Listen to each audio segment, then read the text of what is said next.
नमस्कार दोस्तों, R K study 94 YouTube channel पर आप सभी का एक बार फिर से स्वागत है। दोस्तों, हिंदी व्याकरण में हमें समास के बारे में अध्ययन कर रहे थे और पिछले वीडियो में हमने अविभाव समास से पढ़ लिया था। आज हम अध्ययन करने वाले हैं तत्पुरुष समास। सबसे पहले हम बात करते हैं तत्पुरुष समास की पहचान कि कौन से ऐसे सामासिक पद होते हैं जिनमें तत्पुरुष समास माना जाता है। तो इस समास की पहचान है कि तत्पुरुष समास का द्वितीय पद प्रधान होता है।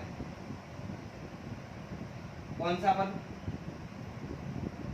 पहले इसकी पहचान है कि तत्पुरुष समास का द्वितीय पद प्रधान होता है। कौन सा पद प्रधान होता है? द्वितीय पद प्रधान होता है। और द्वितीय पद के साथ ऐसे समास के कुछ निम्न उपभेद माने गए। ऐसे समास के निम्न उपभेद माने गए, जिसमें सबसे पहला है लुप्त कारक चिन्ह। लुप्त कारक चिन्ह तत्पुरुष समास। दूसरा है लुप्त पद चिन्ह तत्पुरुष समास।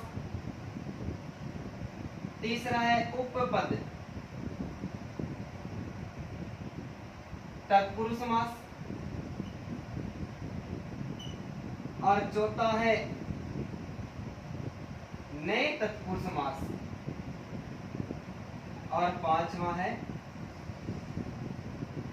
अलौकिक तत्पुरुष समास। कि अविभाव समास पढ़ रहे थे उस समय हमने पहचान के बारे में पढ़ा था कि अविभाव समास का पहला पद प्रधान होता है। कौन सा पद? पहला पद प्रधान होता है। और पहला पद प्रधान होने के साथ पहला पद या तो कोई उपसर्ग होता है, उपसर्ग नहीं होता है तो कोई अव्यय शब्द होता है। लेकिन तत्पुरुष समास का कौन सा पद? दूसरा पद। दूसरा पद प्रधान होता है। और दूसरा पद प्रधान होने के साथ तत्पुरुष समास के निम्न उपभेद माने जाते हैं, जिसमें पहला है लुप्त कारक चिन्ह तत्पुरुष समास। दूसरा है लुप्त पद तत्पुरुष समास। तीसरा उपपद तत्पुरुष समास। चौथा नए तत्पुरुष समास। और जो पांचवा है वो कौन सा है? अलौकिक तत्पुरुष समास। तो आज हम सबसे पहले लुप्त कारक चिन्ह तत्पुरुष समास का अध्ययन करते हैं। अब परिभाषा ये निकल के आती है कि लुप्त कारक चिन्ह तत्पुरुष समास किसे कहते हैं। तो कारक का वीडियो हमने पहले पढ़ लिया था। और कारक कितने माने जाते हैं? 8 माने जाते हैं। कारक कितने माने गए? 8 कारक माने गए। जैसे कारक और कारक का चिन्ह। पहला कर्ता। कारक चिन्ह क्या है? ने। कर्ता ने कर्म को करण से या के द्वारा संप्रदान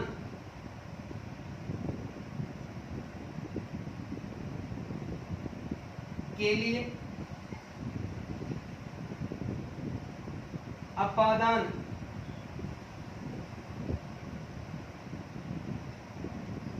से अलग होना, संबंध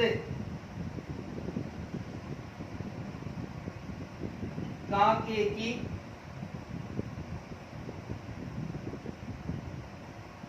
अधिकरण में और पर। और 8वां है संबोधन के अरे और ओ। तो कुल कारक कितने माने गए? 8 कारक माने गए। ठीक है।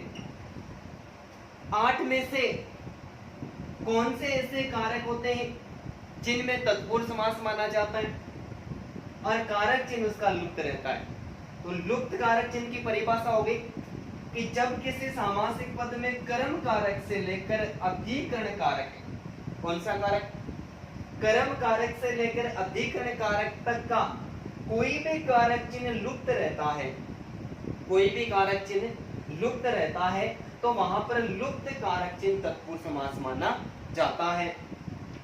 अब यहाँ पर हमारे सामने एक और नया प्रश्न बन रहा है, और वो प्रश्न क्या है कि लुप्त कारक चिन्ह में किस कारक को शामिल नहीं किया जाता।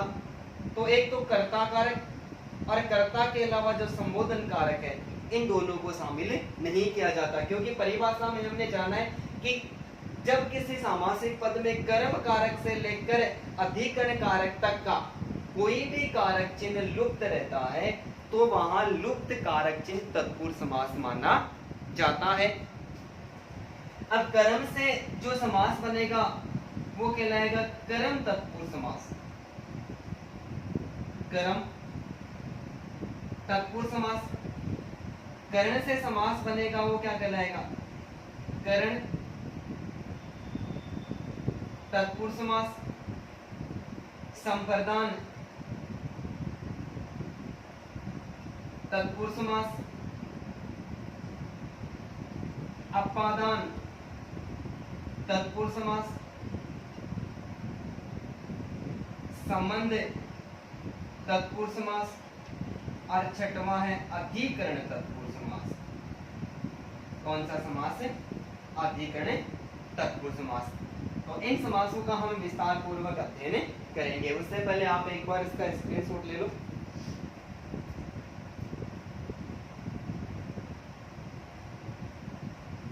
ठीक है,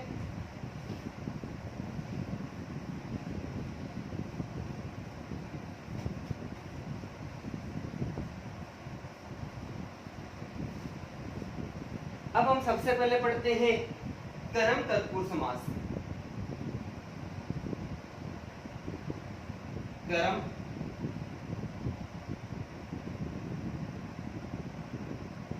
तत्पुरुष समास। ठीक है, कर्म तत्पुरुष में को कारक चिन्ह का लोप मिलेगा, हमें क्या मिलेगा, को कारक चिन्ह का लोप मिलेगा।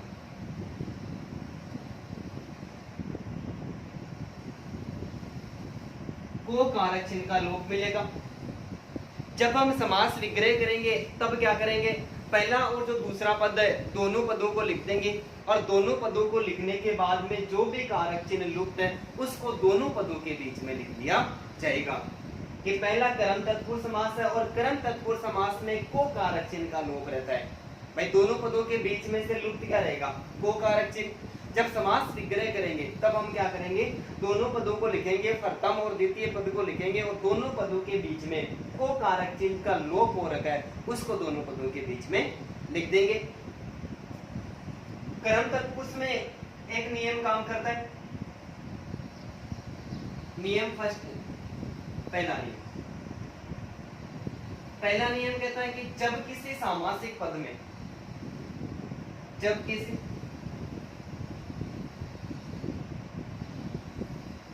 सामासिक पद की द्वितीय पद में, यानी दूसरा पद, तत्पुरुष समास की पहचान ही क्या है, इसका दूसरा पद प्रधान माना जाता है। तो जब किसी सामासिक पद के द्वितीय पद में गत, आगत, अतीत, प्राप्ति, आपन, अतेस्त, ये शब्द लिखे हुए हो तो वहां पर हमेशा ही कर्म तत्पुरुष समास माना जाता है। कौन सा समास, कर्म तत्पुरुष समास। कि जब किसी सामासिक पद के द्वितीय पद के रूप में गत, आगत, अतीत, प्राप्त, आपन और अतेस्त ये शब्द लिखे हुए हो, इन शब्दों से बनने वाले जितने भी सामासिक पद होते हैं सारे पदों में कौन सा समास माना जाता है, सारे पदों में कर्म तत्पुरुष समास ही माना जाता है। जैसे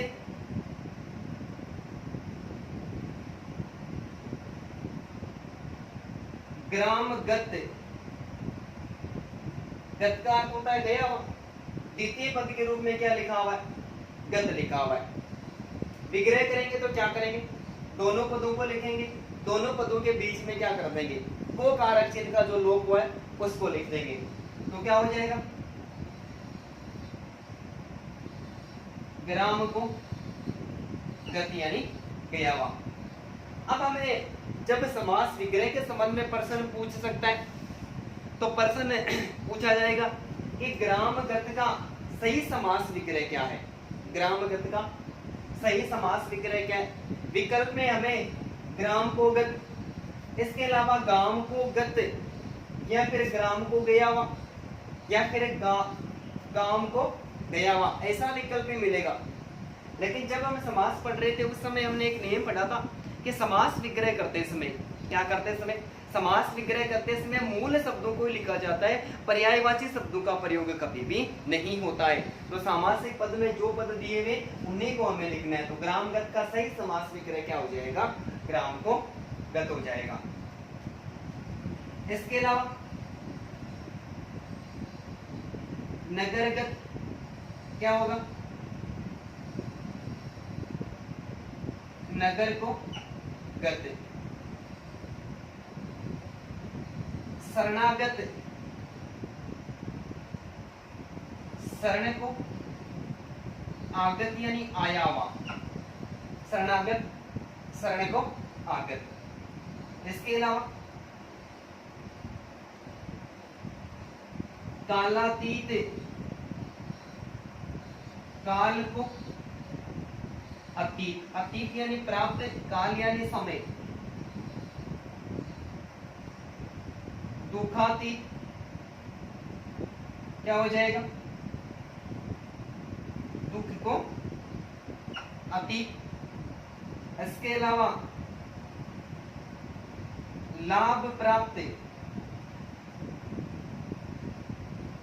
लाभ को प्राप्त। पद प्राप्त क्या हो जाएगा? पद को प्राप्त। यश प्राप्त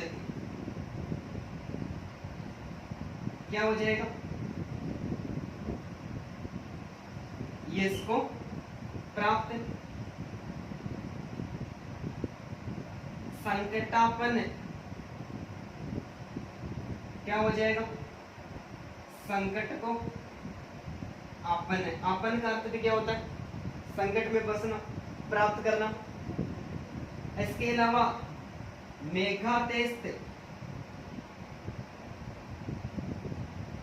मेघ यानी बादल, अतेस्त का अर्थ होता है पार ले जाने वाला। तो क्या हो जाएगा? मेघों को अतेस्त यानी मेघों को पार ले जाने वाला। तो पहला नियम है। और इस नियम के जितने भी सामासिक पद है, दूसरे पद में जो हमने यहाँ पर बात करी, गत, आगत, अतीत, प्राप्त, आपन और अतेस्त, जो शब्द है ये लिखे हुए। और जब किसी सामासिक पद के द्वितीय पद के रूप में गत, आगत, अतीत, प्राप्त, आपन और अतेस्त ये शब्द हमें लिखे हुए मिले तो वहां पर सोचने की कोई आवश्यकता नहीं है। वहां पर यदि नियम याद है तो सीधा कौन से समास सही होगा? तो वहां पर सारे पदों में कर्म तत्पुरुष से समास माना जाता है। ठीक है, एक बार आप स्क्रीनशॉट ले लें इसका भी।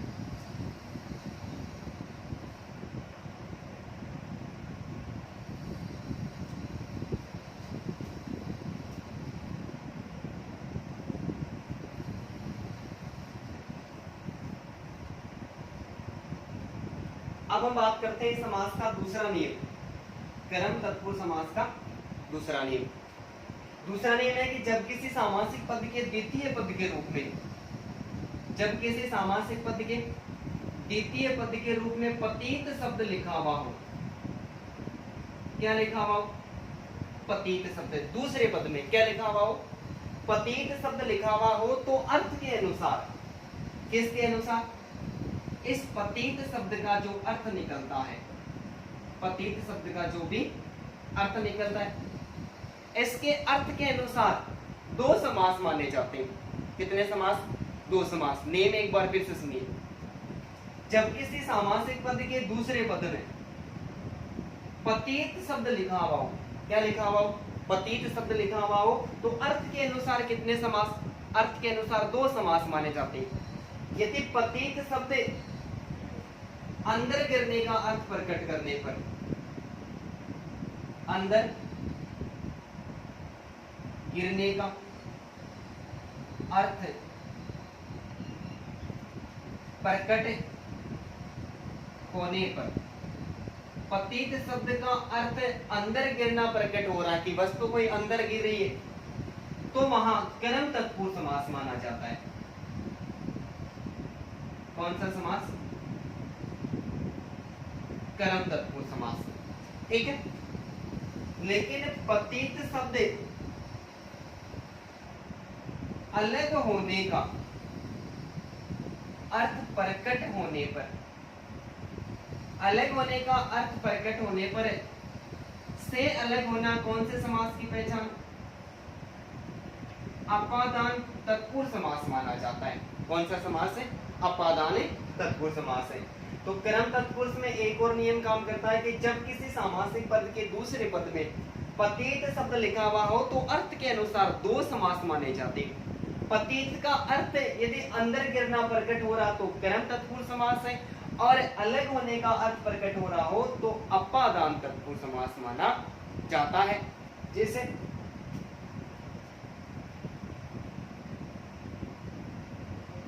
जैसे एक उदाहरण है, कूप पतित, कूप पतित, कूप गहरा होता है, कुएं के अंदर गिरेगा, अंदर गिरने का अर्थ प्रकट हो रहा है, तो समास विग्रह क्या होगा? कूप, कारक चिन्ह कौन सा? को कारक चिन्ह का लोप है, कूप को पतित, ठीक है। इसी प्रकार जैसे गरत पतित, इसका मतलब गड्ढे में गिरेगा, क्या हो जाएगा? गरत को पतित, नदी में गिरेगा, नदी पतित, तो क्या हो जाएगा? नदी को पतित। और यदि नरक में गिरेगा, नरक पतित, क्या हो जाएगा?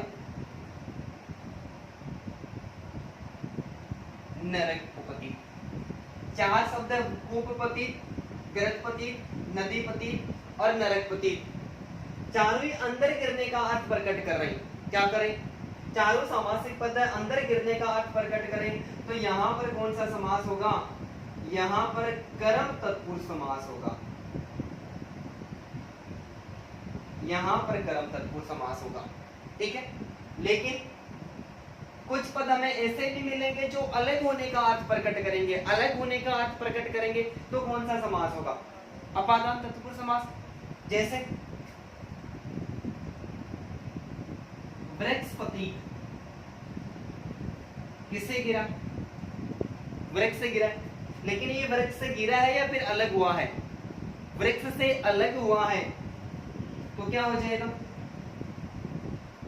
वृक्ष से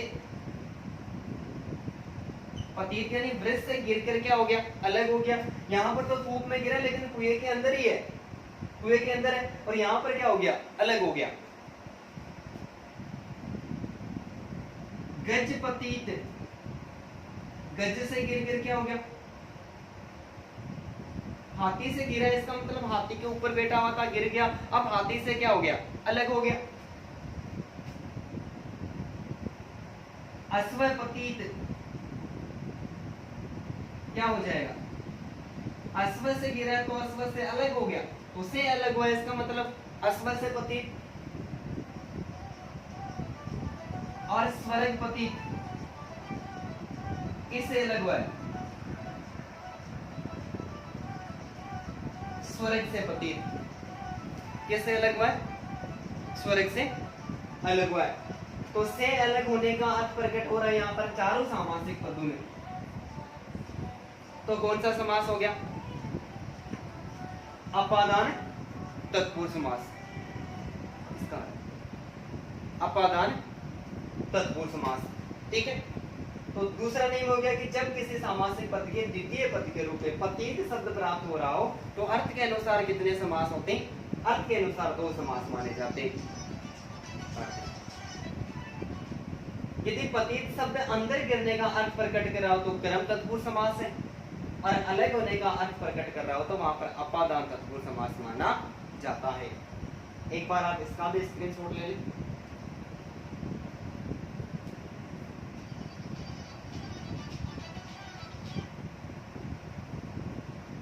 ठीक है,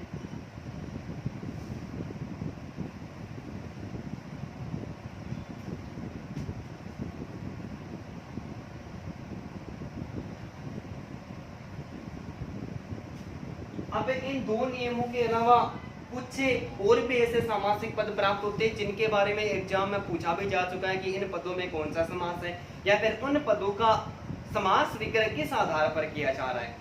ठीक है, तो उन कुछ अन्य पद भी प्राप्त होते हैं जिनमें क्रम तत्पुरुष समास माना जाता है। जैसे सबसे पहले हम बात करें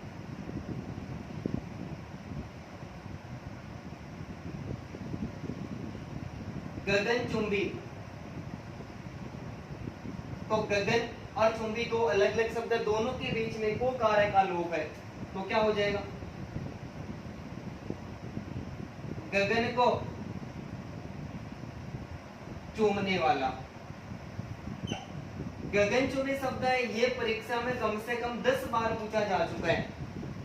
10 बार में लगभग प्रश्न तो ऐसा ही पूछा गया है कि निम्न में से किस पद में क्रम तत्पुरुष समास का प्रयोग हुआ, तो गगनचुंबी, या फिर गगनचुंबी शब्द का सही समास विग्रह है तो गगन को चूमने वाला, नभ को चूमने वाला, आकाश को चूमने वाला और आसमान को चूमने वाला, ऐसे सामासिक पद लिखे हुए मिले। तो हमें क्या याद रखना है कि मूल शब्दों में परिवर्तन नहीं कर सकते, मूल शब्दों के पर्यायवाची नहीं लिख सकते, तो गगन की जगह क्या लिखेंगे? गगन ही लिखेंगे। इसके अलावा मुंह है तोड़, क्या हो जाएगा? मुंह है को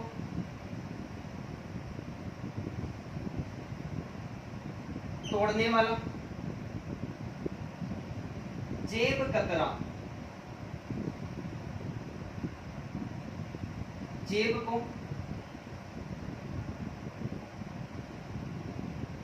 कतरने वाला। इसके अलावा मनोहर, मन को हरने वाला। विकासोन्मुख, क्या हो जाएगा? विकास को उन्मुख। चिड़ी मार,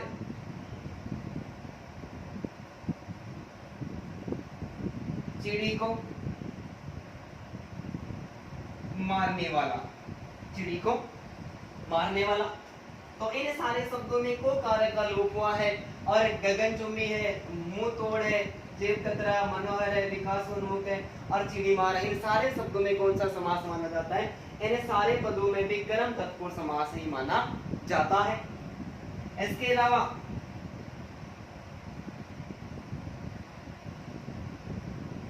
कृष्ण अर्पण, क्या हो जाएगा? कृष्ण को अर्पण। नेत्र शुद्ध, क्या हो जाएगा? नेत्रों को शुद्ध। वन गमन, क्या हो जाएगा? वन को गमन।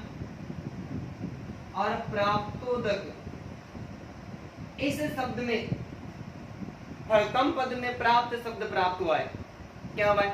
प्राप्त शब्द है। अब पहला पद, इसमें प्राप्त शब्द आया है, लेकिन इस सामासिक पद का दूसरा पद प्रधान है। लेकिन हमने पहले थोड़ी देर पहले एक नियम पढ़ा था कि द्वितीय पद के रूप में प्राप्त शब्द आए तो तत्पुरुष समास होता है, लेकिन प्राप्त शब्द न तो वही अव्यय है और न ही ये उपसर्ग है, तो ये क्या हो जाएगा, मूल शब्द इसमें उद्दक है, उद्दक को प्राप्त है। उद्दक किसका पर्यायवाची है, जल का पर्यायवाची है। किसका पर्यायवाची है, जल का पर्यायवाची है। तो ये चार नवीन शब्द हमारे सामने आए और इन चारों शब्दों में भी कौन सा समास माना जाता है, चारों में भी तत्पुरुष है, और तत्पुरुष में कौन सा, कर्म तत्पुरुष समास माना जाता है। क्या माना जाता है, कर्म तत्पुरुष समास माना जाता है। ठीक है, बाकी नेक्स्ट वीडियो में बात करेंगे।